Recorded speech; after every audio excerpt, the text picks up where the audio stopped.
Mettez-vous en ligne, mettez-vous en ligne, mettez-vous en ligne. On s'est laissé. Mettez-vous en ligne, chers parents, chers amis, chers frères. Mettez-vous en ligne. L'homme n'est rien, l'homme n'est rien, l'homme n'est rien. Mettez-vous en ligne. Mettez-vous en ligne, mettez-vous en ligne, mettez-vous en ligne. On s'est laissé.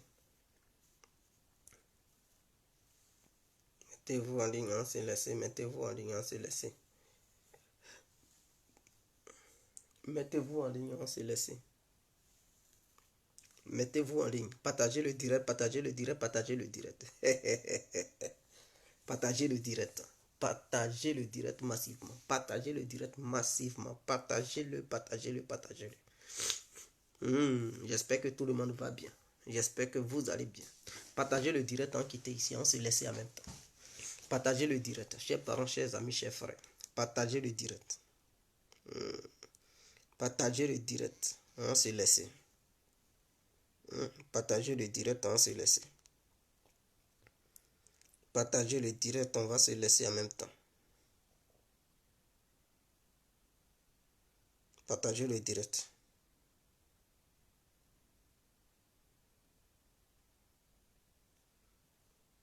Partagez le direct. Donnez-moi mes étoiles, donnez-moi mes étoiles, donnez-moi. Voilà, il y a d'autres qui me posent des questions pour donner les étoiles là. Comment ça se passe? C'est très simple. Vous voyez les gens qui donnent les cœurs là. Hein? Quand vous commentez, il y a une partie où vous cliquez pour donner des cœurs ou des pouces et tout. Mais à côté là, il y a étoiles aussi. Où il y a les cœurs là, il y a des étoiles. Cliquez sur étoile là. Vous cliquez sur ça. Et vous allez suivre les instructions. Ils vont dire, bon, pour donner 100 étoiles, peut-être c'est 1 euro. Pour donner 200 étoiles, c'est 2 euros, les trucs comme ça. Vous validez avec votre truc PayPal. Je dis PayPal ou bien carte bancaire que vous prenez pour acheter quoi que ce soit au marché et tout. Vous validez. Voilà, ce n'est pas de l'arnaque, ne vous inquiétez pas. Ça, c'est Facebook, c'est professionnel. Et il y a beaucoup de personnes qui donnent des étoiles aux gens. Voilà quelqu'un qui vient de Mireille Zindi. Big up à Madame Mireille Zindi. Il y a, voilà, Coco Yao Valentin qui vient aussi de donner 50 étoiles. Donc voilà, ce n'est pas une arnaque, il n'y a rien de grave là-dedans. Parce qu'il y a des gens qui font attention. Ah, mais est-ce que si je valide, ils ne vont pas prendre tout mon argent? Non, ils ne vont pas prendre tout votre argent. Si tu veux donner étoile du truc de 2 euros, tu veux donner étoile de 5 euros, tu veux donner étoile de 10 euros, pour 20 euros, pour 100 euros, c'est toi qui sélectionnes. Les prix des étoiles sont là. Tu regardes les différentes étoiles, tu dis, bon, moi, je donne pour ça. Ce que tu as validé, c'est ce qu'ils vont prendre. Ils vont pas, tu ne vas pas valider pour 2 euros et puis ils vont t'enlever 100 euros. Non, c'est pas comme ça que ça se passe. Donc, ne tremblez pas. Donnez-nous, entre dans nous vivants, c'est très important. Donc, donnez-moi les étoiles en quitté ici. Pour ceux qui m'ont donné, que Dieu vous bénisse. Pour ceux qui n'ont pas encore donné, que Dieu adoucit vos cœurs pour que vous puissiez donner beaucoup d'étoiles en quitté ici. Donc, voilà un peu. Donc voilà un peu.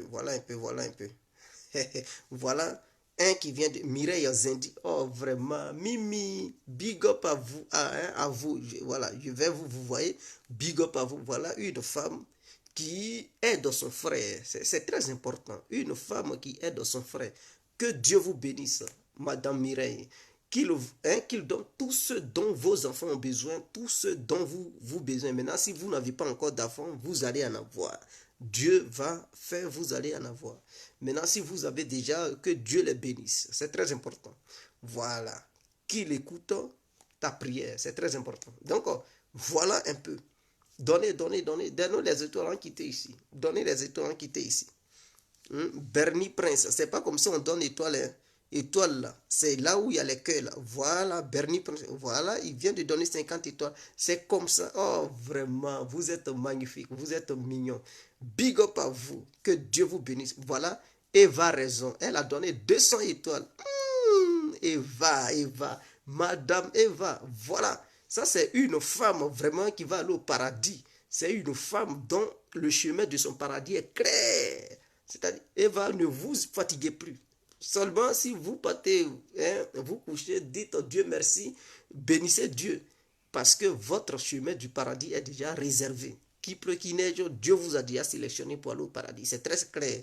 Voilà. Donc, les autres, donnez, en quitter ici. Bon, nous allons passer au sujet. On ne va pas trop tarder. Bonsoir, bonsoir à tous et à tout temps. Pour tous ceux qui ne me connaissent pas, je suis l'incontournable Djé compris tout terrain. L'homme dont on parle, l'homme qui n'a pas fourreau aux yeux, l'homme qui ne mâche pas ses mots.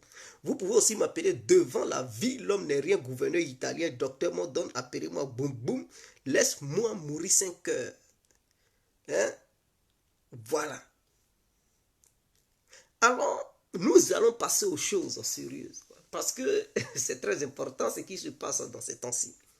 Il y a eu un très grand sabotage de 2 gazoducs, c'est-à-dire le Nord Stream 2 et le Nord Stream 1. Normalement, le Nord Stream 2 ne livrait pas encore de gaz aux Européens, puisque le Nord Stream 2 est sous sanction européenne. C'est très important. Suite à ça, les autres gazoducs qui livraient du gaz à l'Europe ont aussi subi des sanctions pour ne plus que la Russie livre du gaz aux Européens. Puisque c'est l'énergie qui était livrée aux Européens, qui permettait aux États européens d'être en amitié avec la Russie, puisque la grande partie de l'énergie européenne vient de la Russie. Mais quels sont ceux réellement qui veulent que la Russie et l'Europe rompent les liens totalement et définitivement? Quel État? Quand vous regardez dans le monde, quand vous faites le tour du globe, d'après vous, c'est qui? Ah tiens. Mais il n'y a que 2 États dans ce monde. Il y a l'Angleterre et les États-Unis. Voici les 2 États qui ne veulent pas que la Russie coopère avec les Européens pour l'hégémonie anglo-saxonne. Il faudrait que ça soit clair. Bon, les opérations qui se sont déroulées dans la mer Baltique, pour ceux qui ne connaissent pas la mer Baltique, c'est la mer qui quitte vers Saint-Pétersbourg, qui passe par la Finlande, par la Finlande bien sûr, Saint-Pétersbourg, Finlande, Suède, Kaliningrad, non, Stalingrad, ça va vers Danemark. Cette mer-là, c'est cette mer-là qu'on appelle la mer Baltique. Donc, cette mer Baltique, il y a plusieurs pays des 2 côtés. Que ce soit le côté gauche ou droit. Il y a plusieurs pays à côté. Mais l'incident a eu lieu dans les zones commerciales de 2 pays différents. Et je les cite, il y a le Danemark et la Suède. Parce que quand la Russie a construit ses gazoducs, en voulant contourner l'Ukraine, a décidé de construire ses gazoducs depuis Saint-Pétersbourg via l'Allemagne. Et donc ces gazoducs devraient traverser la mer Baltique. Mais la mer Baltique, là, chaque pays a sa zone d'influence. Est-ce que vous comprenez? Donc ces gazoducs ne passent pas au niveau international. C'est pas sur la mer, il y a un passage international et tout. Mais ces gazoducs devraient passer dans la mer Baltique, mais sous influence de certains pays. Et ces pays-là ont un droit de passage. C'est-à-dire, quand tu as ton pays et que quelqu'un il veut faire son business, il veut faire passer des tuyaux dans ton pays, c'est-à-dire des tuyaux gaziers dans ton pays pour une autre destination, quand tu acceptes, tu as des tasks que tu donnes à la personne. Tu dis, bon, chaque mois, tu dois me payer une telle somme parce que tes tuyaux là, qui passent chez moi pour aller livrer du gaz dans l'autre coin là, tu dois payer, c'est pas gratuit. Et vous signez un accord. Ce qui fait que chaque fin du mois, tu as un quota. Tu as un quota, tu es payé parce que c'est pas gratuit. Qu'on fasse passer des tuyaux sur ton territoire sans recevoir quoi que ce soit. Que ce soit dans ta mer, dans ta zone d'influence, on te paye. Que ce soit sur ton territoire, côté terre, on te paye. C'est comme ça que ça se passe. Donc la Russie a construit ses gazoducs en les faisant passer par la Suède, le Danemark, via l'Allemagne. Et il y a d'autres gazoducs qui passent via la Turquie. Il y a d'autres gazoducs qui passent en Biélorussie et d'autres qui passent en Ukraine. Ok. Suite à ces sanctions et tout, le gazoduc qui passait en Biélorussie, qu'on appelle Yamal, a cessé de fonctionner. Donc la Russie ne livrait plus du gaz aux Polonais, parce que ce gazoduc, c'était pour servir du gaz aux Polonais et tout. Donc comme les Polonais, ils étaient un peu des bandits, des ventes en guerre et tout, ils étaient donc la Russie a coupé ce gazoduc. Donc ça n'envoie plus du gaz aux Polonais. Et donc il reste le gazoduc de l'Ukraine. Et l'Ukraine a un droit sur ce gazoduc, c'est-à-dire le gazoduc qui passe à l'Ukraine. L'Ukraine prend de l'argent. La Russie donne. Ça permet à l'Ukraine d'avoir au moins, si je ne m'abuse pas, 2 milliards de dollars par an. Donc, ce n'est pas un petit budget quand même. Ça fait des millions d'euros chaque mois. Donc, un budget annuel de 2 milliards. 2 milliards de dollars par an. Mais imaginons, 2 milliards de dollars. Imaginons en francs CFA, ça fait combien de milliards de francs CFA? C'est beaucoup d'argent quand même. Donc, c'est ce que l'Ukraine gagne sur le passage des gazoducs russes qui traversent l'Ukraine via l'Allemagne. Est-ce que vous comprenez? Et comme l'Ukraine était un peu bizarre, l'Ukraine et la Russie ne s'attendaient plus. Donc les Russes ont décidé de construire le Nord Stream 2. Parce que le Nord Stream 1, il passait de l'autre côté. Le Nord Stream, le Nord Stream 2, la Russie voulait augmenter le volume de gaz de l'Allemagne, car pour le Nord Stream 1, ça ne suffisait pas. Et celui qui passe par l'Ukraine, qui alimente l'Allemagne, comme les Ukrainiens, ils sont un peu bandits, les Russes, eux, ils voulaient couper ce gazoduc pour utiliser maintenant les deux gazoducs qui vont passer dans la mer Baltique pour alimenter l'Allemagne et le reste de l'Europe. Les Ukrainiens, aidés par les États-Unis et d'autres pays, c'est-à-dire les Anglais, ainsi que la France, ils ont dit non, non, non, non, non, non, non, non, non, non, le gazoduc Nord Stream 2 n'a pas le droit d'être un truc opérationnel. Parce que si ils valident ce gazoduc en Europe, la Russie risque de couper les vivres à l'Ukraine. Car cela permet au budget de l'État ukrainien d'avoir quand même 2 milliards de dollars par an. Donc ce n'est pas un petit budget. Est-ce que vous comprenez? 2 milliards de dollars par an. Ce n'est pas un petit budget. Donc ce qui veut dire que la Russie paye des millions de dollars chaque mois pour que ça puisse atteindre 2 milliards de dollars par an. Donc s'ils coupent ça à l'Ukraine et que le gazoduc ne passe plus par l'Ukraine, l'Ukraine risque de perdre cette, comment on appelle ça, cette manne gazière, cette manne pétrolière. On peut appeler ça gazière parce que c'est un grand bénéfice du gaz que l'Ukraine gagne.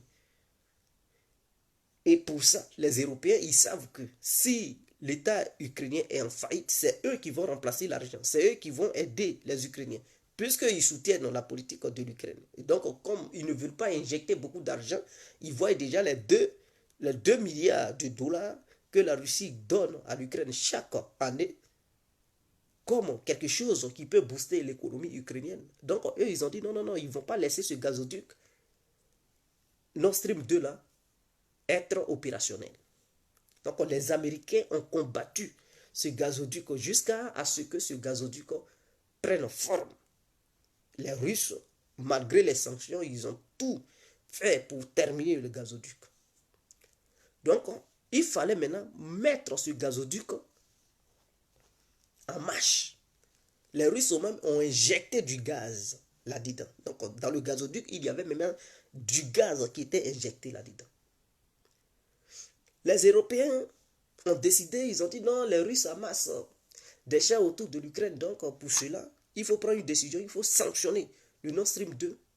Et comme ils ont changé de ministre, le premier ministre, c'était Angela Merkel qui était là, elle a sauté, Olaf Scholz a pris la place, lui il est devenu belliqueux. Il a dit bon, on va mettre fin à Nord Stream 2.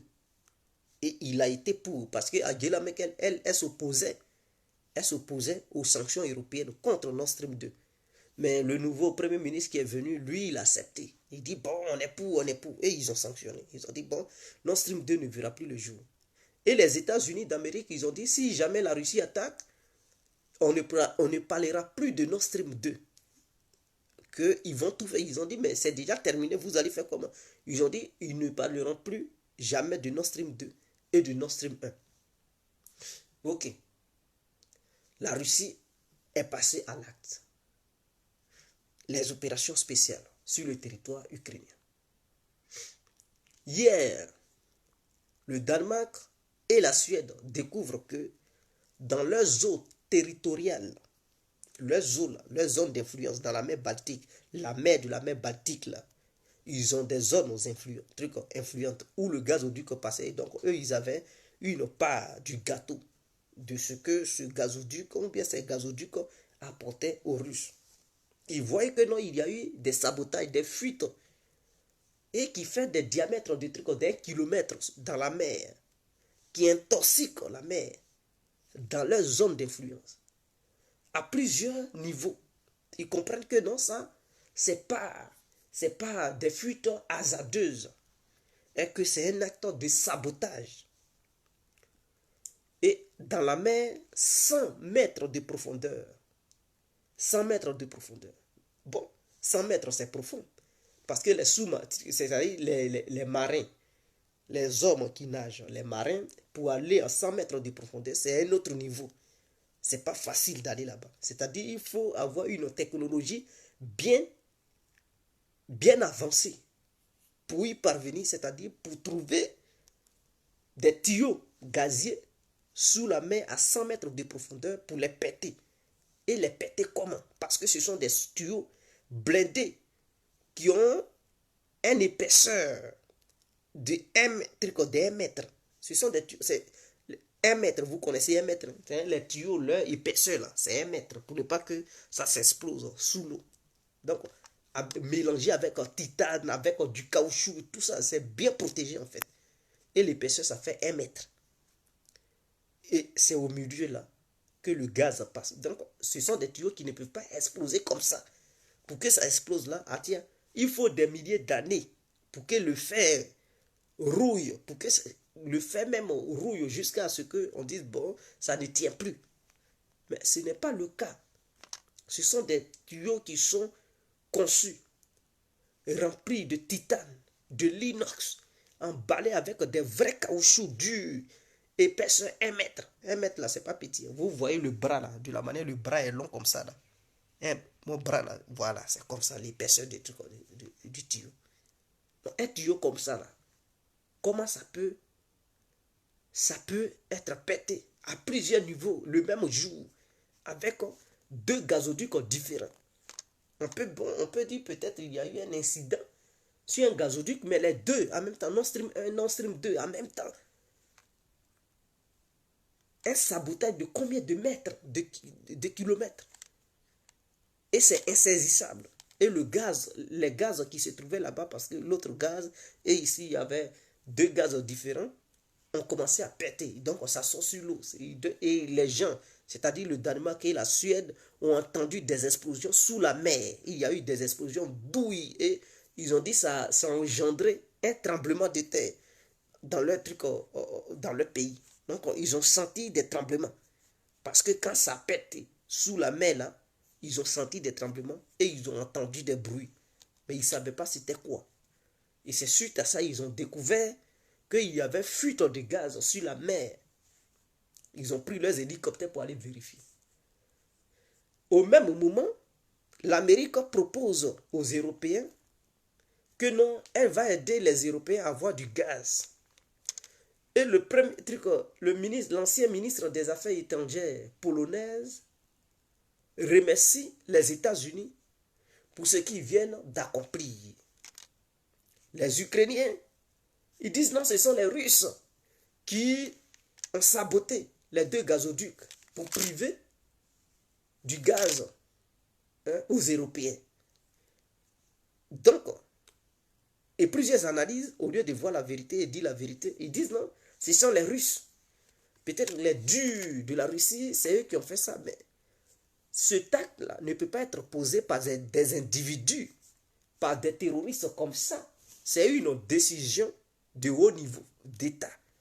Parce que ce n'est pas 100 mètres de profondeur.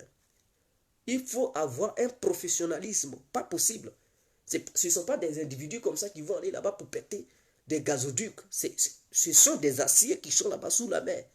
Tu vas prendre quoi pour scier l'acier, pour péter ça? Et si toi-même tu es là-bas et puis tu pètes, ça peut même te tuer parce que l'explosion que ça va créer là, toi tu es marin, tu t'en vas, tu vas scier ça, quand ça va péter, là, ça va te tuer parce que ça va faire une explosion. C'est un grand air qui va dégager. Toi-même, tu vas, tes appareils que tu as mis sur toi pour aller là-bas dans le seul but de casser ces gazoducs, tu vas laisser ta vie dedans.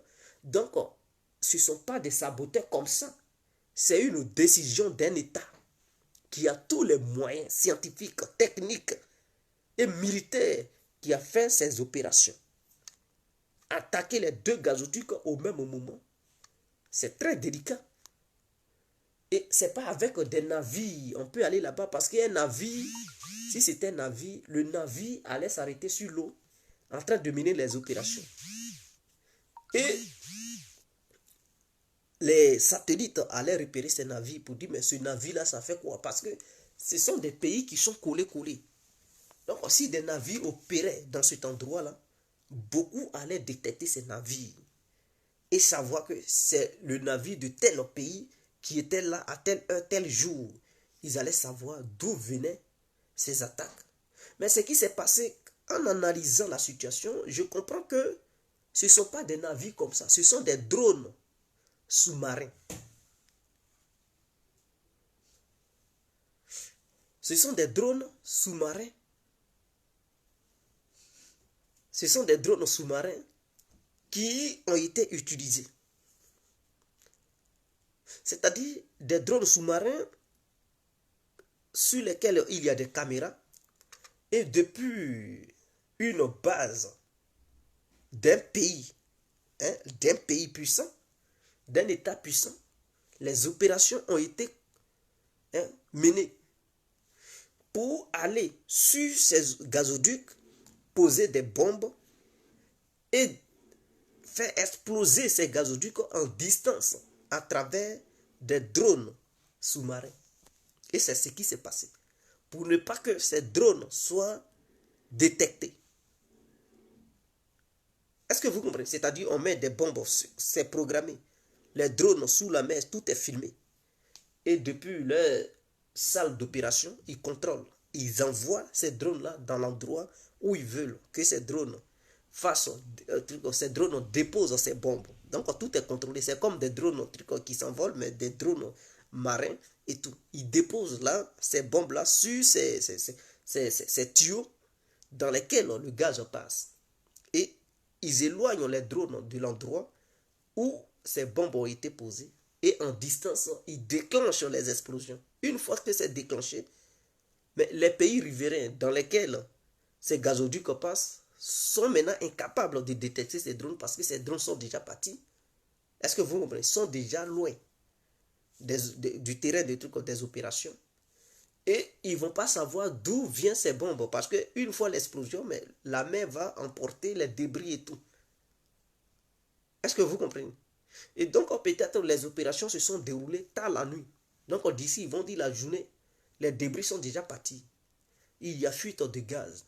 Mais ils vont mener maintenant des enquêtes. Non seulement c'est une honte pour les pays européens. Je le dis, c'est une honte pour les pays européens. Ça veut dire leur propre mer, là, ils sont incapables de prendre soin de leur propre mer. C'est-à-dire, ils sont incapables de maîtriser la sécurité de leur mer. Puisque si des pays puissants prennent des drones pour venir saboter des gazoducs dans votre propre territoire marin, sans que vos systèmes de détection ne soient capables de détecter quoi que ce soit et opérer tranquillement et repartir, c'est que c'est une honte pour vos pays. Ça veut dire ce que vous clamez depuis fort longtemps. La technologie occidentale, ceci, cela, c'est du pipeau et c'est du n'importe quoi. Est-ce que vous comprenez? Ça veut dire c'est du pipeau et c'est du n'importe quoi. Donc non seulement ils ont humilié le Danemark et la Suède qui disent qu'ils sont forts technologiquement parlant et que personne ne peut violer les mers et que c'est surveillé 24 heures sur 24 heures, c'est du n'importe quoi. Ou soit qu'ils sont complices de l'acte qui vient de se passer, ou soit aussi ils ne sont pas complices, c'est que réellement, ils ont humilié leur armée. Et qui peut le faire? Il y a peu de pays dans le monde qui sont capables de le faire. Il y a les États-Unis, les Anglais, la Russie et la Chine qui sont dotés de ces genres de technologies capables d'opérer ces genres de missions. Les Français, leurs marins, eux, ils vont à 80 mètres sous l'eau, mais ils n'ont jamais dépassé les 100 mètres sous l'eau. La France peut avoir aussi 7 trucs, mais j'ai fait des recherches et j'ai vu que la France n'est pas encore dotée d'une telle capacité à aller sous l'eau à 100 mètres de profondeur et saboter quoi que ce soit. C'est-à-dire des drones marins. La France, on ne dispose pas de drones marins. Et ce ne sont pas des drones, des sous-mariniers qui sont à la base de ça. C'est-à-dire des sous-marins qui rentrent dans la mer pour faire n'importe quoi et ressortir sans les voir. Non, c'est impossible. Donc ce sont des drones kamikazes qui ont été orientés là-bas pour saboter cela. Cela profite à qui? Non seulement les anglo-saxons, leur vœu, leur ambition, c'est de couper l'Europe et la Russie, le business entre l'Europe et les Russes. Ils ne voulaient pas ça. Eux, ils veulent seul le marché européen. Parce que sans le marché européen, les Américains ne sont rien. C'est-à-dire, si les Européens décidaient d'avoir leur propre indépendance vis-à-vis des États-Unis, les Américains, ils s'affaiblissent automatiquement. Ils sont forts parce que les Européens se jouent les caniches devant les Américains. Et tout ce qu'ils demandent aux Européens, les Européens exécutent cela. Voilà pourquoi ils avaient peur de voir d'autres puissances venir les concurrencer sur le terrain européen. Et donc le gazoduc, ces gazoducs Nord Stream 1 et Nord Stream 2 étaient une menace directe pour les États-Unis, c'est-à-dire le marché énergétique. Et donc les Américains, ils se disent qu'ils sont producteurs maintenant de gaz liquéfié aux États-Unis. C'est le moment de dire aux Européens de mettre fin à leur commerce qu'il y a entre les Russes et les Européens. Et comme les Européens, malgré les sanctions, continuaient quand même à avoir du gaz russe, les Américains, ils n'ont pas accepté ça. Pour eux, c'était une violation flagrante de leurs sanctions contre la Russie et que les Européens violaient pour obtenir du pétrole et du gaz russe, malgré les sanctions. Et donc, il fallait passer aux actes. Voilà d'où est venu le sabotage de ces deux gazoducs pour empêcher l'Europe d'obtenir encore du gaz russe. Parce qu'avec les navires, les Américains, puisque eux, ils sont dans l'OTAN, c'est eux maintenant qui sont les gendarmes des Européens. Ils sont dans les différents ports des pays européens. C'est eux qui sécurisent ça au nom du parapluie américain. Donc, si ce n'est pas histoire de trucs de navires, c'est-à-dire des navires qui transportent le gaz, comme on appelle ça même. Ces navires qui transportent le gaz à travers le monde, les Russes en ont, les Américains en ont et tout. Donc, si les Russes prennent ce gaz pour envoyer ça dans les ports européens, les Américains, automatiquement, ils vont voir. Ils ont leurs espions. Là-bas, ils vont dire, ah, mais on vous a sanctionné. Ces bateaux n'ont pas le droit de livrer du gaz aux Européens. Donc, les Européens, ils seront à découvert. Ils ne pourront plus aller acheter du gaz russe directement par bateau pour envoyer ça dans les ports européens. D'où le sabotage de ces gazoducs. Parce que si ça continue de passer dans les gazoducs, c'est un business entre État et État. Et donc voilà, ça se passe en catimini. Donc je pense que les Américains seraient à la base de ce sabotage pour mettre fin à toute coopération entre Russes et Européens. Pour mettre fin à ça. Comme ça, le marché gazier revient aux Américains. Pour dire, bon, maintenant, vous n'avez plus le gaz russe. Nous, Américains, on a le gaz. Voilà, les méthaniers, merci. Nous, Américains, on a le gaz liquéfié. On va vous livrer ça. Donc, le marché russe, là, laissez ça. Nous, là, le marché européen, on prend ça. Donc, ce qui fait que l'Europe le rapport ne pourra plus rien dire aux Américains. Puisque, sur tous les plans, l'Europe va dépendre des Américains. Je cite, sur le plan énergétique, l'Europe, leur indépendance, soi-disant sudo et indépendants qui cherchent là, ils n'auront pas cette indépendance énergétique. Parce qu'ils quittent chez les Russes, ils vont chez les Américains. Et donc, les Américains vont utiliser ça comme un chantage contre les Européens. Pour dire, si vous faites, on vous coupe le gaz à un moment à l'autre. Et puisqu'il n'y a plus de gazoduc, les Russes ne vont pas se lever un bon matin pour donner beaucoup de gaz aux Européens. Puisqu'ils n'ont pas assez de méthanier. Et leur gaz passait par les gazoducs. Donc, comme ces gazoducs sont brisés, gâtés, c'est fini, ils ne peuvent plus livrer comme ça. Donc, qu'est-ce qu'ils vont faire? Ils ne pourront plus livrer assez de gaz aux Européens. Donc, les Européens auront besoin du gaz américain. Et les Américains vont utiliser ça pour mettre de la pression sur les Européens. Pour dire ce qu'on vous demande là, vous devez faire. Pourquoi ça se trace comme ça? Parce qu'il y a un autre projet américain, c'est de combattre les Chinois. Et donc, dans cette bataille qui va venir bientôt, les Américains ont besoin des Européens. Parce que d'autres Européens vont être réticents pour dire non, nous on ne veut pas, la Chine ne nous a rien fait, nous on n'est pas en guerre contre la Chine. Donc l'Amérique va exercer la pression énergétique sur les Européens pour dire, vous savez, nous sommes les seuls à vous livrer une grande quantité suffisante pour vos industries, puisque la Russie ne vous donne plus, et la Russie n'est plus capable de vous donner, puisqu'il n'y a plus de gazoduc. C'est nous seuls qui sommes capables de vous livrer. Alors, soit vous nous aidez à affronter les Chinois, ou soit on vous coupe, on vous sanctionne. On coupe le gaz, on coupe certaines choses, et puis l'Europe s'effondre. Et donc les Européens, voyant cela, ils vont suivre les Américains. Mais ils ne vont pas dire ça ouvertement. Ils vont envoyer ça, ils vont envoyer des courriers anonymes, en catimini, pour les avertir que si vous n'acceptez pas, voici ce qui vous attend. Donc, ce sont les Américains et les anglo-saxons qui ont intérêt à faire ça. Donc, au premier objectif, prendre le contrôle du marché énergétique européen. Deuxième objectif, affaiblir l'économie russe à cause des référendums. Est-ce que vous comprenez? C'est-à-dire, ces gazoducs n'étaient pas sabotés. Maintenant, il y a des référendums dans le Donbass.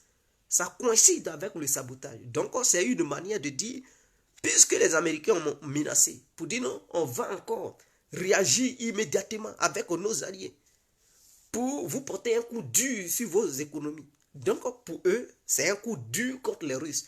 En sabotant ces deux gazoducs, les Russes ne pourront plus livrer du gaz aux Européens, c'est-à-dire en quantité suffisante, pour avoir beaucoup d'argent auprès des Européens. Et donc, pour eux, les Américains et les Anglais, c'est une manière de les sanctionner pour couper la manne gazière que reçoivent les Russes de la part des Européens. Voici un peu deuxième truc. Deuxième chose. Est-ce que vous comprenez? Troisième chose, soit les Européens, les Américains, ils ont eu une vision. Leur objectif, c'est d'affaiblir l'Europe sur le plan économique. C'est de faire effondrer les entreprises européennes. Puisque si l'Europe n'a plus d'énergie, elle fait comment pour concurrencer les Américains? Et donc, les Américains, voyant que les Européens sont leurs concurrents, qu'est-ce qu'ils vont faire? Peut-être ils posent ces actes pour qu'il y ait du gaz et du pétrole qui puissent manquer en Occident. Une fois que cela manquera, mais les entreprises, les usines ne pourront plus travailler au même rythme, produire de la même manière qu'elles produisaient auparavant, où il y avait de l'énergie à flot. Donc, le rythme de la productivité de ces usines et de ces entreprises européennes, ça va ralentir. Ça va ralentir. Et les Américains vont prendre le marché. Ou venir même acheter certaines entreprises en Occident. C'est-à-dire faire chuter les entreprises occidentales et venir les racheter. Pour que les Européens puissent dépendre d'eux à 100% parce qu'ils ne veulent pas que les Européens se détachent, se défaient d'eux. Voici un peu une autre vision. Puisqu'ils avaient peur de la division de l'Europe face à ces trucs, aux problèmes énergétiques. Donc en faisant ça, ils vont dire, mais vous allez vous diviser, pourquoi? La Russie ne peut plus vous livrer du gaz à travers les gazoducs, donc ce n'est plus la peine de vous diviser. Nous, Américains, on peut le faire. Et donc tous ceux qui résistaient, qui ne voulaient pas se couper du gaz russe, mais la réalité est là, la Russie ne peut plus vous fournir du gaz, donc il n'y a que les Américains seuls capables de le faire. Donc venez, ou les Saoudiens, ou les Qataris, donc venez vers nous. Dans le cas contraire, mais vous allez voir vos entreprises, hein, euh, euh,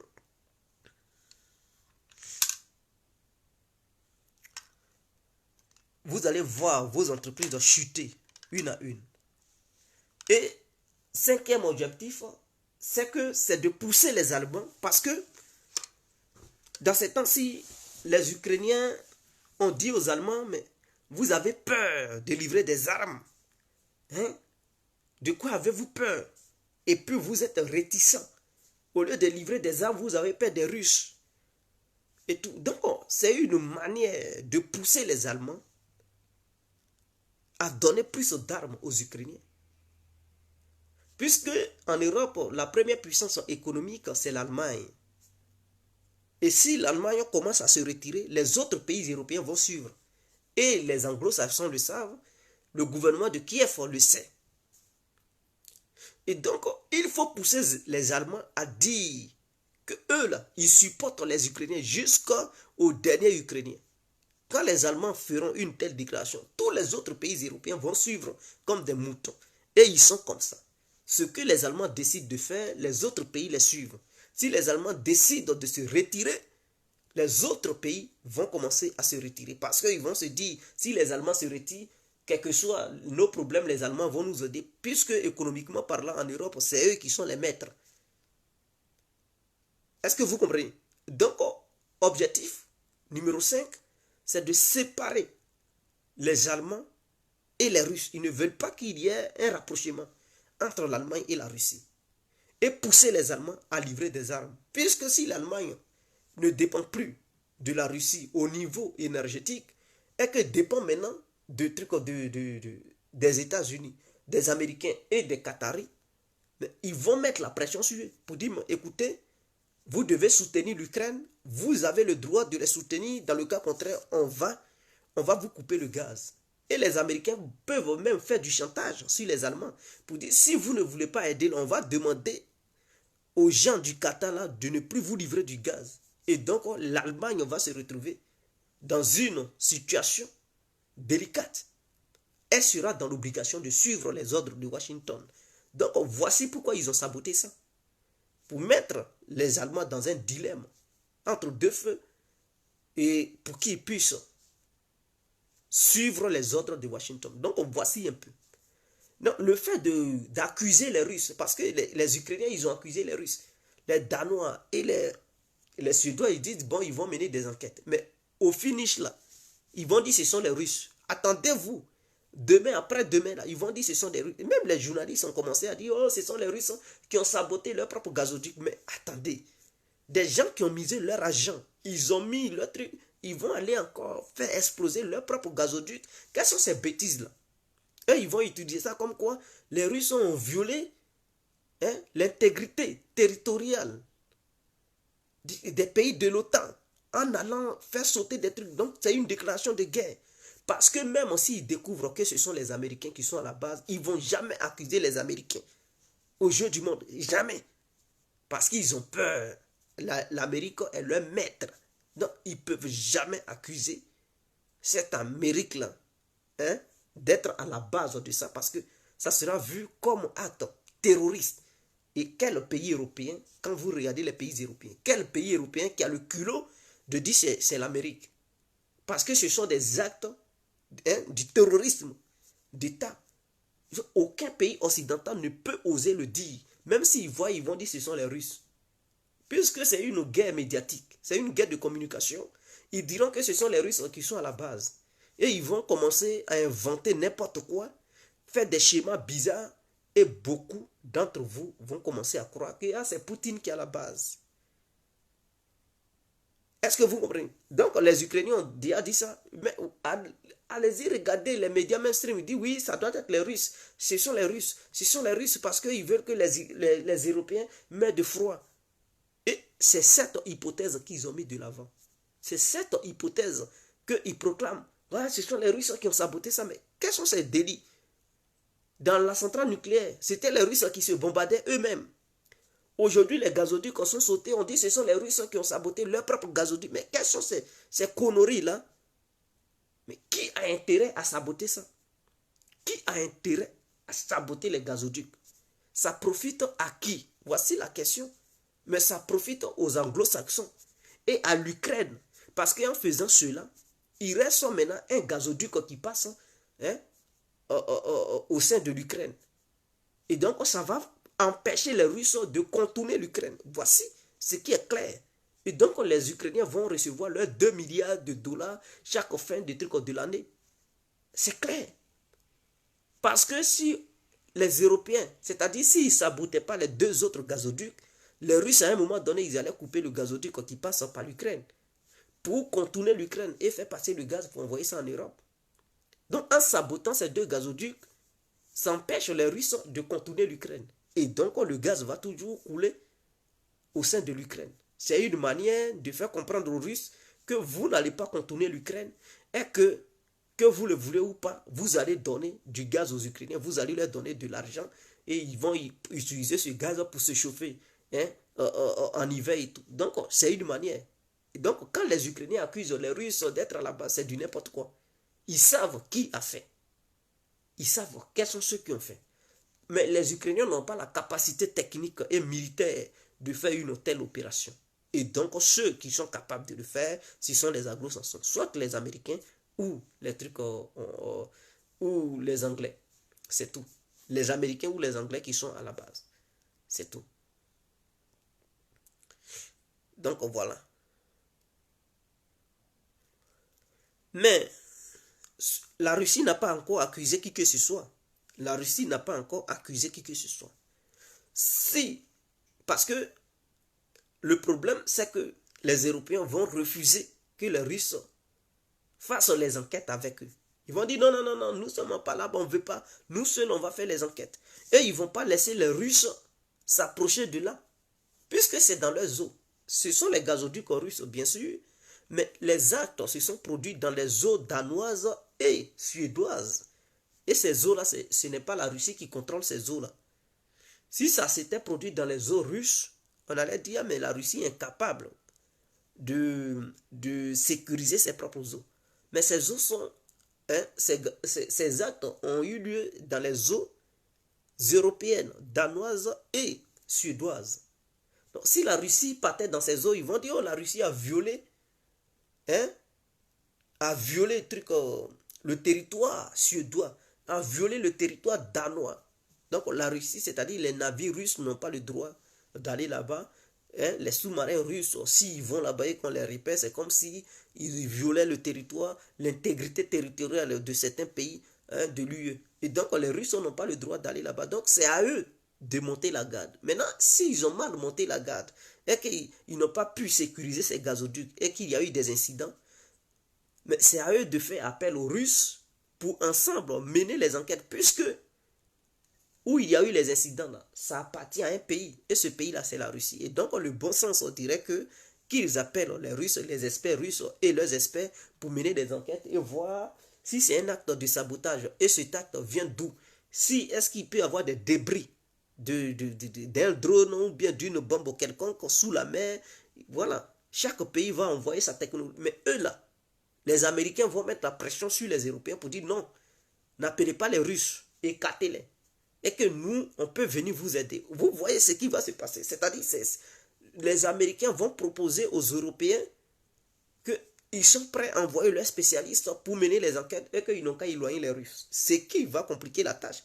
C'est-à-dire, eux-mêmes, ils sont soupçonnés, mais c'est eux-mêmes qui vont encore venir diriger les opérations en disant que non, si les Russes viennent là-bas, ils vont, comment on appelle ça, ils vont espionner ces États, donc il ne faut pas, ces États vont accepter les Russes ou bien les appareils militaires russes dans leurs eaux territoriales. Voici le danger. Et donc, les Américains, ils seront au devant de ces opérations, puisque les Européens, ils ne peuvent rien dire aux Américains. Tout ce que les Américains vont leur demander, ils vont faire. Donc, les Américains vont mener les opérations, ils vont dire, bon, on conclut que c'est la Russie qui a fait ça. Donc, tous les pays européens, ils vont dire, ce sont les Russes, ce sont les Russes. Et ils vont faire cette propagande aux yeux du monde entier. Et beaucoup de personnes vont croire que ce sont les Russes qui ont fait. C'est-à-dire, toute demande de la Russie pour dire, on veut participer hein, aux efforts d'enquête et tout, ils vont refuser. Pour dire nous sommes en guerre et tout. Et c'est l'Amérique qui va diriger les opérations parce que pour eux, ce sont les Américains qui ont la capacité de les aider à trouver les coupables. Et les Américains, ils ne vont pas se mettre dans l'affaire. Ils vont dire, eux, ils sont innocents. Et qu'ils vont aider à mener les opérations pour trouver les coupables. Et le coupable sera trouvé, ils vont dire, c'est la Russie. Et tous les pays européens vont croire à ça. Voilà, c'est ce qui va se passer. Vous verrez. D'ici une semaine à 2 semaines, ils vont dire c'est l'Amérique. Les journaux américains vont dire c'est la Russie. Que les experts américains ont conclu que c'est la Russie qui a fait ça, qui est à la base de ça. Mais, si les Russes découvrent que ce sabotage a été opéré par les Anglais ou les Américains, mais les Russes pourront être tentés de faire couler les méthaniers américains qui vont transporter du gaz pour venir en Europe et les livrer. Ils vont tenter de les couler avec des torpilles dans la mer Atlantique, dans l'océan Atlantique, et empêcher la livraison du gaz liquéfié américain sur le continent européen. Et ça pourra mettre mal la livraison de gaz américain sur le territoire européen. Donc voici, pour le moment, ils vont mener des enquêtes, mais moi, je soupçonne déjà truc. Et pour brouiller les pistes, ils vont interdire les Russes de participer aux enquêtes. Et c'est ce qu'ils vont faire. Non, ils vont refuser. Ils vont refuser que les Russes participent aux enquêtes. Les Américains vont demander aux Européens de ne pas accepter. Et les Européens vont dire oui, on accepte. On ne veut pas que les Russes participent aux enquêtes. C'est tout ce qu'ils vont dire. Ils vont dire, nous sommes en guerre, quiconque acceptera les Russes, il sera sanctionné. Eux tous, ils vont refuser. Parce qu'ils vont avoir peur que la vérité se sache. Donc, ils vont interdire les Russes de participer.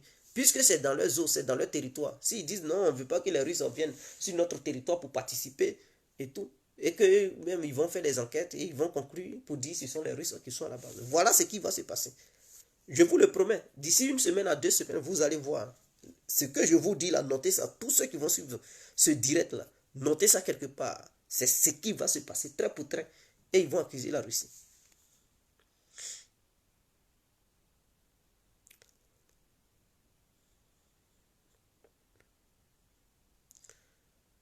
Donc voici un peu. Alors, hier, la Russie a attaqué la ville d'Odessa, la ville portuaire d'Odessa. Il y avait les missiles anti-aériens américains qu'on appelle NASAM. Je pense que je prononce bien le nom, NASAM. Donc, ce sont des systèmes de défense qu'ils ont livrés aux Ukrainiens. Eux-mêmes, c'est eux-mêmes qui sont à la direction pour protéger la ville d'Odessa. Puisque pour eux, c'est une ville très stratégique pour l'OTAN. Parce que l'OTAN veut coûte que coûte avoir des bases militaires en Ukraine. L'OTAN veut coûte que coûte prendre une partie de l'Ukraine pour embêter les Russes dans la mer Noire, ne pas laisser cette grande mer dans la mer des Russes. Et donc pour eux, c'est une zone très très stratégique.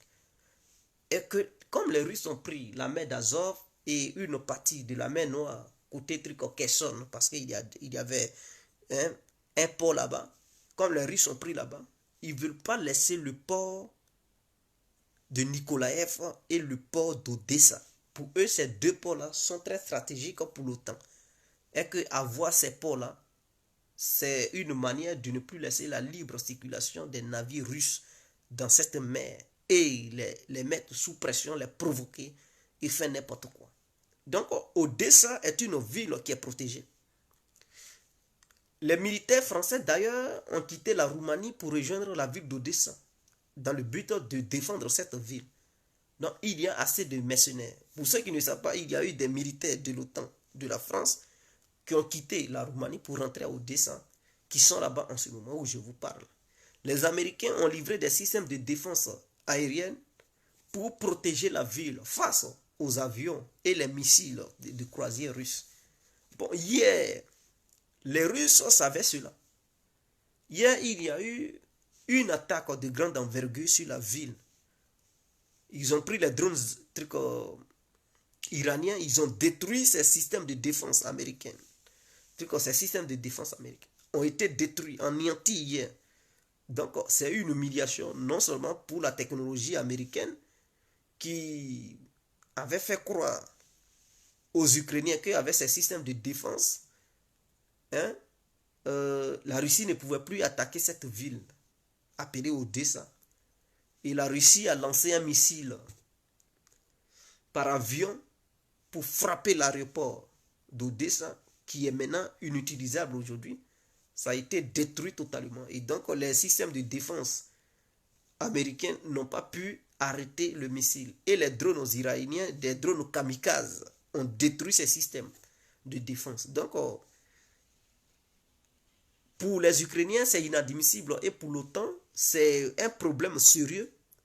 Ils sont confrontés maintenant à des drones kamikazes iraniens. Parce que ils avaient sous-estimé l'Iran, la technologie des moulins, c'est du n'importe quoi, et qu'eux, ils avaient la meilleure technologie. Mais ils voient que sur le terrain, les drones kamikazes iraniens, vraiment, ils ont aussi du mal à les intercepter, ils ont du mal à les arrêter. Même s'ils interceptent quelques-uns, mais ils n'arrivent pas à tous les intercepter. Et d'autres frappent leur cible avec précision. Donc voici ce qui s'est passé hier nuit. Il y avait un déluge de feu sur Odessa. Et le président ukrainien, il a fait une réunion avec les pays membres de l'OTAN pour chercher à trouver des moyens, comment il faut contrecarrer ces drones iraniens qui font du mal. C'est-à-dire, ça frappe les centres de regroupement des forces ukrainiennes avec les mercenaires, ça les frappe. Ça frappe, ça détruit leur logistique, ça détruit leur centre de commandement, ça frappe leur système de défense. Donc, du coup, il paraît que la Russie prépare une offensive sur Nikolaev et Odessa parce que dans ces temps-ci, les frappes se multiplient dans ces deux villes. C'est une manière de les frapper et affaiblir ces villes. Comme ça, s'il y a une offensive, les avions puissent aller sur le terrain pour appuyer les forces terrestres et leur permettre de gagner du terrain. Ce qui se passe dans la guerre d'aujourd'hui ne se fait plus avec des chars, ça ne se fait plus avec des hélicoptères. La guerre d'aujourd'hui est une guerre moderne. Je vais dire ma vision, mon point de vue. La guerre d'aujourd'hui, ce n'est plus avec des chars de guerre, ce n'est plus avec des hélicoptères. Parce que c'est facile d'abattre les hélicoptères, de détruire les chars de guerre. Est-ce que vous comprenez? Avec des missiles anti-chars, même quelqu'un qui n'est pas formé, qui n'est pas un bon militaire, il se cache bien, il va détruire un char dans lequel il peut se trouver au moins 4 personnes, ils vont perdre leur vie, ils peuvent perdre le matériel en question. Donc les chars là, pour les amener sur le terrain pour faire la guerre là, vraiment, c'est pas évident. C'est pas évident. C'est pas on ne fait plus la guerre avec des chars de guerre. On ne fait plus la guerre avec des hélicoptères. Parce que les hélicoptères, on peut les descendre facilement. Ce sont des avions qui volent très bas. Ça ne vole pas très loin, très haut. Et donc, avec des missiles anti-aériens portatifs, quelqu'un, il est caché quelque part, même sur sa fenêtre. Avec son missile, il regarde l'hélicoptère passe, il verrouille ça, il lance, et puis il peut abattre l'hélicoptère. Sans que le pilote ne sache que c'est quelqu'un qui est assis dans son salon qui a tiré sur lui. Et il va voir son appareil tomber. Ce qui se passe sur le terrain ukrainien me fait comprendre que le camp occidental a sa doctrine militaire, le camp russe a sa doctrine militaire. Le camp russe, sa doctrine militaire, c'est la défense. Le camp occidental, sa doctrine militaire, c'est l'attaque. Est-ce que vous comprenez? C'est ce que j'ai remarqué. C'est-à-dire les Russes, eux, ils sont plutôt du côté de la défense, les Européens, eux, c'est l'offensive, c'est-à-dire c'est l'attaque. Et chaque pays, par rapport à ça, chaque camp a développé ses armes à sa manière. Les Russes doivent changer de tactique. Qu'est-ce qui se passe? Les Européens utilisent une tactique. C'est-à-dire, eux, comment c'est l'attaque? Ils savent qu'en attaquant, ils vont perdre des hommes. Mais quand même, ils mettent le paquet et puis ils attaquent. On meurt, on tombe, mais on va atteindre notre objectif qu'on veut atteindre. C'est-à-dire quoi? S'ils visent à prendre une ville, ils mettent le paquet en matière d'hommes. Ils mettent des milliers d'hommes. Ils savent qu'ils vont prendre la ville. Mais en prenant la ville, ils vont perdre beaucoup d'hommes. Mais ils n'en ont rien à foutre. Quand même, ils vont aller au charbon. Ils vont perdre des milliers d'individus, de militaires. Mais pour finir, ils vont prendre la ville qu'ils voulaient prendre. Est-ce que vous comprenez? C'est ça la doctrine européenne. Et cette doctrine a deux volets. Le deuxième volet, c'est que les Européens, puisque leur doctrine, c'est une doctrine d'attaque, leurs armes, ils ne mettent pas ça à la première ligne. Ils mettent les armes légères à la première ligne et les armes puissantes, ils mettent ça au second front. Et j'ai analysé leur tactique en Ukraine. Ce qui se passe en Ukraine, c'est que les généraux des pays membres de l'OTAN, ils sont au second front. Parce qu'il y a deux fronts. Le premier front, ce sont des petits mercenaires, des Ukrainiens qu'ils ont formés. Est-ce que vous comprenez? Des petits mercenaires, des Ukrainiens qu'ils ont formés, des Afghans, des Arabes, tout ce que vous pouvez imaginer, tous ceux qui ont quitté les différents pays du monde pour aller là-bas. Ils les mettent à la première ligne. C'est eux qui doivent faire front aux soldats russes. Maintenant, les soldats membres de l'OTAN et les grands dissidents, eux, ils sont au second front. Au second front, là, c'est là-bas, il y a des armes lourdes.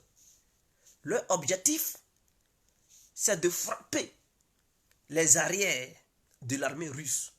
C'est-à-dire des armes à longue portée pour porter des coups durs à l'ennemi et permettre à ceux qui sont à la première ligne de gagner du terrain.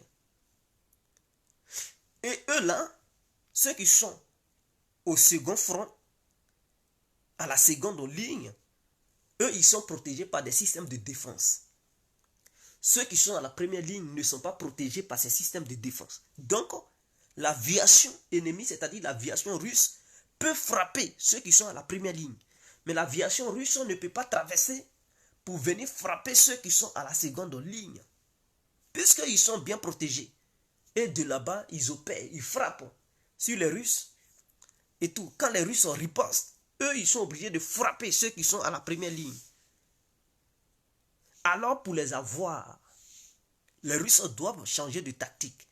C'est-à-dire utiliser des drones lourds et des avions furtifs pour laisser ceux qui sont à la première ligne et frapper ceux qui sont à la seconde ligne. Dès lors que les Russes auront cette visibilité et cette opérativité, ils vont casser les dents des pays membres de l'OTAN. Et c'est comme ça qu'ils opèrent.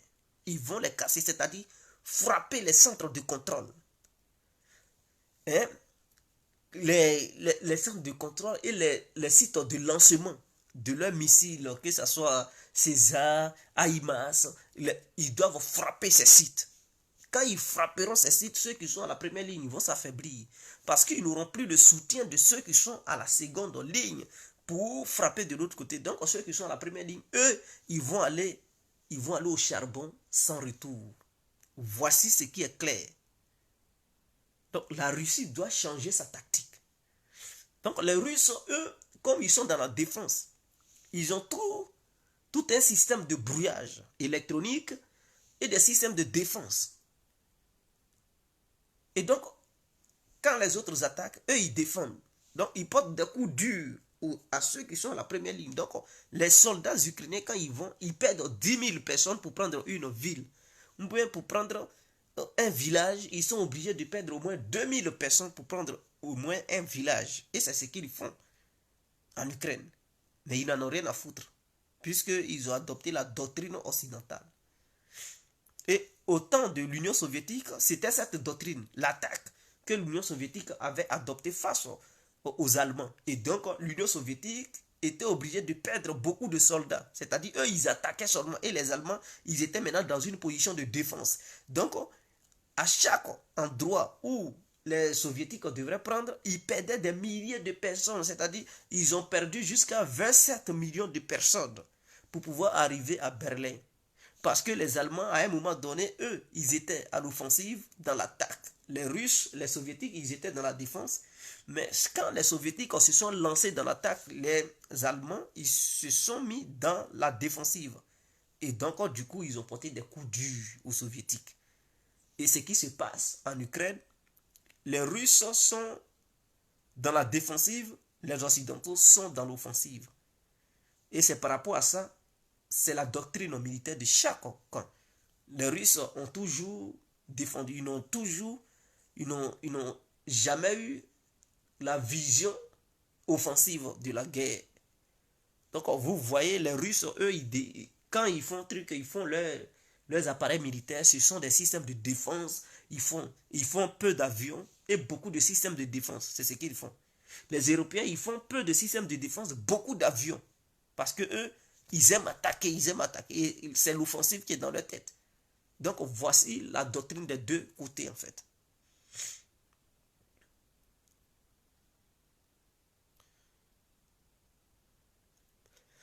Mais les Russes veulent frapper truc Odessa et Nikolaev. Parce que il paraît que il y a des pro-russes qui sont à Nikolaev qui demandent aussi à faire un référendum, qui veulent que les Russes les aident à aussi se rallier à la Russie. Et donc voilà un peu.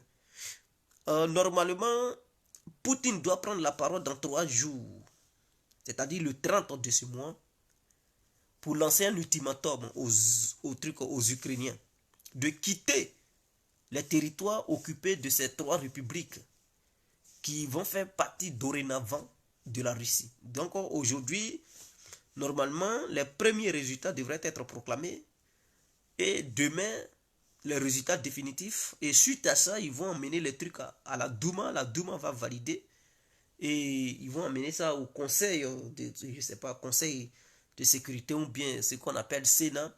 Eux, ils vont valider, Poutine va tenir le discours.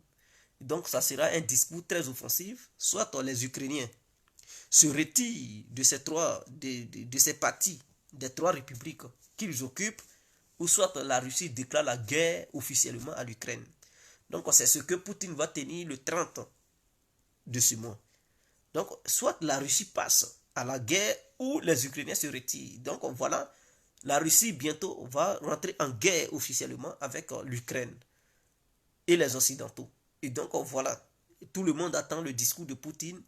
Soit les Européens, ils demandent aux Ukrainiens de replier, ou bien ils demandent aux Ukrainiens de résister avec leur accord, leur appui. En ce moment-là, on rentre dans une autre dimension de ce qui se passe en Ukraine, puisque la Russie va déclarer la guerre officiellement à l'Ukraine le 30 de ce mois. Le 30 de ce mois, il y aura une déclaration de guerre contre l'Ukraine. Donc, tous les coups seront permis. Ça va passer à une autre dimension. Voilà pourquoi les Russes ont mobilisé au moins 400 avions autour de l'Ukraine, prêts à intervenir. Et donc, du coup, ils vont lancer l'ultimatum à l'Ukraine à partir du 30 pour dire l'Ukraine n'a qu'à se retirer de Donetsk, des Zaporojhye et un peu de Kherson. En retour, s'il se retire, ok. La Russie arrête. Mais s'il refuse de se retirer, la Russie déclare la guerre totale à l'Ukraine et prendra d'autres villes. Et donc, c'est ce qui sera le discours du 30. Et si l'Occident veut se mêler, Poutine est prêt à utiliser toutes les armes qui sont à la disposition de la Russie pour frapper. Et ils sont sûrs que les Occidentaux ne pourront pas intervenir directement parce qu'ils ne sont pas prêts à mourir pour l'apocalypse. Donc, voici ce qui attend l'Ukraine le 30. Et donc, tout le monde attend. N'écoutez pas les Occidentaux. Ils disent non, on va aider l'Ukraine. Eux-mêmes, ils sont conscients. Ils sont conscients que là où ça va, là, ça va dépasser les bornes. Ça dépasse les lignes. Et les Occidentaux, là, ils vont être prudents. Les Américains disent non, on ne va pas empêcher les Ukrainiens de frapper ces territoires parce qu'ils ne reconnaissent pas ces territoires. S'ils ne reconnaissaient pas, et qu'ils n'étaient pas inquiets, ils n'allaient pas dire bon, si la Russie annexe totalement ces territoires, on va sanctionner la Russie. Si tu n'es pas inquiet de quoi que ce soit, tu ne dis pas que tu vas sanctionner. Tu dis bon, en fait, nous, on s'en fout, on ne sanctionne pas, mais on va prendre ces terrains militairement parlant. Mais quand tu dis bon, si vous annexez ça totalement, on va vous sanctionner, c'est que d'un moment à l'autre, vous reconnaissez que ces territoires appartiennent à ce pays et donc vous ne pourrez plus rien faire. En retour, ce sont les sanctions qui sont vos armes de guerre, donc vous utilisez ça, c'est tout. Donc ne vous inquiétez pas, ils crient, mais ils ne pourront pas. Parce que les Russes, une fois, c'est un engagement devant l'humanité, devant le monde entier, tout le monde regarde la Russie. Et Poutine ne pourra jamais perdre parce que c'est l'image de la Russie qui est en jeu à travers le monde et les alliés de la Russie. Et donc, si la Russie ne tient pas, qui va protéger les alliés de la Russie? Et donc, la Russie sait que là, ce jour-là, son avenir politique, son avenir du monde, du futur. Parce que si la Russie ne tient pas devant les Occidentaux, oh, les pays font des alliances avec la Russie à cause de l'Occident. Quand je dis l'Occident, Amérique et Occident. Maintenant, s'ils voient que la Russie prend une défaite face aux Occidentaux en Ukraine et que la Russie n'est pas capable de protéger ces 4 régions, soit disant que ces régions font partie maintenant des parties intégrantes russes, sont incapables de les protéger et que la Russie recule et fuit ces régions et laisse ces régions dans la main des Ukrainiens et des Occidentaux, mais les alliés de la Russie vont abandonner la Russie, ils vont dire non, si vous êtes incapable de protéger vos propres terres, ce n'est pas nous vous allez protéger. Et donc la Russie va perdre son influence. Or, ce n'est pas l'objectif russe. L'objectif russe, c'est de concurrencer. C'est de concurrencer l'Occident. C'est de faire barrage à l'Occident. C'est d'avoir assez d'alliés. Et donc la Russie ne pourra pas perdre la face, ne pourra pas laisser ces territoires repartis dans les mains des Ukrainiens soutenus par les Occidentaux. Et donc, c'est un engagement aux yeux du monde entier, vis-à-vis de son peuple. Et Poutine le sait. C'est un engagement vis-à-vis des Russes, vis-à-vis du monde entier. Donc, en annexant, en prenant le contrôle total de ces 4 régions, c'est un truc. La Russie prend pour dire, à partir d'aujourd'hui, ça nous appartient. Imaginons que les Occidentaux aidant l'Ukraine réussissent à prendre le contrôle de ça. Ça veut dire que la Russie est incapable de défendre ses propres villes. Mais cela va encore donner le courage aux Occidentaux d'attaquer même la Russie. Pour dire, bon, ils n'ont pas été capables de faire quoi que ce soit. Ils ont perdu ça. On va attaquer la Crimée, on va attaquer certaines villes russes et on va prendre le contrôle de ces villes parce que la Russie ne peut rien faire. La Russie ne peut jamais regarder cela faire. Et donc, c'est ce qui pousse des gens à penser que la Russie est capable d'utiliser des armes atomiques tactiques pour frapper l'Ukraine, Kiev et tout, pour faire réfléchir les Occidentaux qui envoient des armes et pousser le peuple ukrainien à comprendre que s'ils vont sur cette base, ils vont perdre beaucoup de personnes. Parce qu'une seule bombe tactique, ça peut tuer au moins 15 000 personnes. Ça peut tuer 20 000 personnes. Et donc, 2 frappes, 20 000, mais le peuple ukrainien va voir que, ah là, c'est pas notre truc intérêt de provoquer l'ours. Et les Occidentaux ne peuvent pas donner des armes atomiques à l'Ukraine pour frapper des territoires. Et s'ils le font, mais ils déclenchent une guerre atomique totale. Et donc ça, ils vont pas. Quand la Russie va frapper 2 fois, les Occidentaux ne pourront pas intervenir militairement. Ils sont conscients que s'ils interviennent, ça va déclencher une guerre totale. Et en ce moment-là, la Russie ne sera pas seule. Ses alliés seront obligés, même s'ils ne sont pas d'accord avec Poutine, mais ils seront obligés de rentrer aussi en conflit pour leur suivi et leur bien-être de demain. Parce que s'ils abandonnent les Russes, ils seront les prochains sur la liste. Et donc, même s'ils sont contre la politique de Poutine, à un moment donné, s'il y a une guerre totale, ils seront obligés de rentrer en action pour aussi leur avenir. Voilà, donc la Russie ne peut pas reculer. Si la Russie recule, ses alliés vont l'abandonner. C'est de ça qu'il s'agit. Maintenant, là, où ça y est là, si Kiev recule, Zelensky tombe, parce que son peuple va dire, mais attends, tu nous as menés au front, on est mort par milliers. Tu as dit on allait rentrer dans l'OTAN, on allait rentrer dans l'Union européenne. Mais en plus, tu as refusé de faire des négociations avec la Russie. Notre pays est endetté, surendetté. Et la Russie maintenant prend d'autres régions. Et ensuite, il dit non, on n'a qu'à arrêter. Ils vont se retourner contre Zelensky. Donc là, Zelensky joue son va-tout. Il sait qu'il ne peut pas dire arrêter. S'il dit arrêter là, ses propres militaires vont se retourner contre lui. Ils vont dire, ah, donc à cause de ça, tu as laissé nos collègues se faire massacrer. Tu as laissé notre pays être divisé en deux. Tu as laissé notre pays être envahi, une partie coupée de sa même patrie. C'est devenu une partie, un territoire russe. Si c'était comme ça, pourquoi tu n'avais pas négocié au début? Pourquoi tu n'avais pas négocié au début et tu nous envoyais au front? Maintenant, on a perdu un grand territoire. Et donc, Zelensky ne peut pas. Parce que là, il s'agit de sa vie et de son pouvoir. Il s'agit aussi des regards vis-à-vis de l'Occident pour dire, ben, désormais, si l'Occident vous pousse à faire quoi que ce soit, ne suivez pas les Occidentaux parce que c'est leur image qui est en jeu aussi, les Occidentaux. Si les Occidentaux demandent à Zelensky d'arrêter et qu'ils ne vont plus le soutenir pour éviter une guerre nucléaire, le monde entier va voir les Occidentaux comme des plaisantins, comme des gens qu'il ne faut pas supporter, il ne faut pas suivre. S'ils te donnent des trucs pour dire on va te supporter, il ne faut pas aller derrière eux. Parce qu'à un moment donné, ils peuvent t'abandonner. Si tu les suis, tu vas perdre ton pays. Tu vas voir ton peuple mourir par milliers. Et donc, c'est des gens, il ne faut pas. Et donc, des gens vont commencer à ne plus faire confiance aux Occidentaux. Et donc, là, il s'agit là de leur image. Et donc, chacun va utiliser son ego pour dire, ah, si j'abandonne, tout le monde sait que c'est l'Occident qui soutient l'Ukraine. Si l'Ukraine perd ses territoires et qu'elle ne réagit pas pour dire elle va aller reconquérir ses territoires, mais c'est une honte pour Zelensky, c'est une honte pour l'Occident. Et c'est un danger pour Zelensky. Donc l'Occident va dire non, nous on ne veut pas. Et le leadership américain va perdre son sens.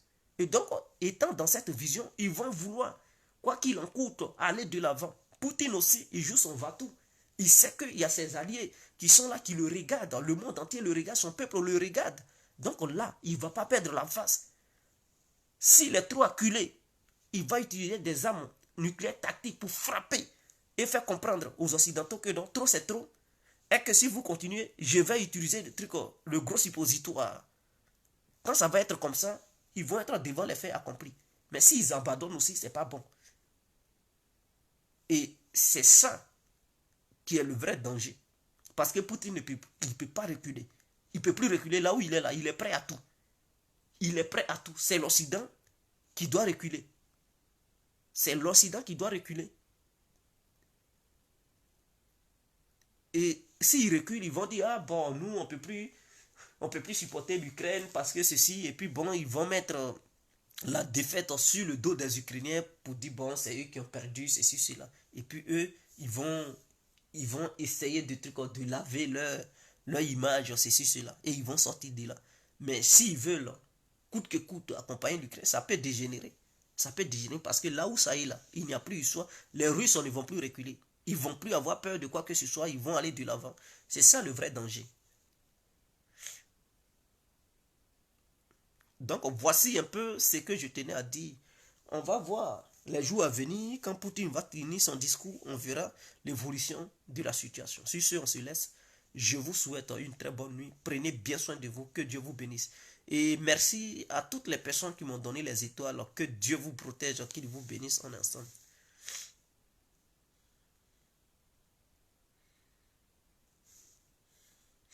Ciao.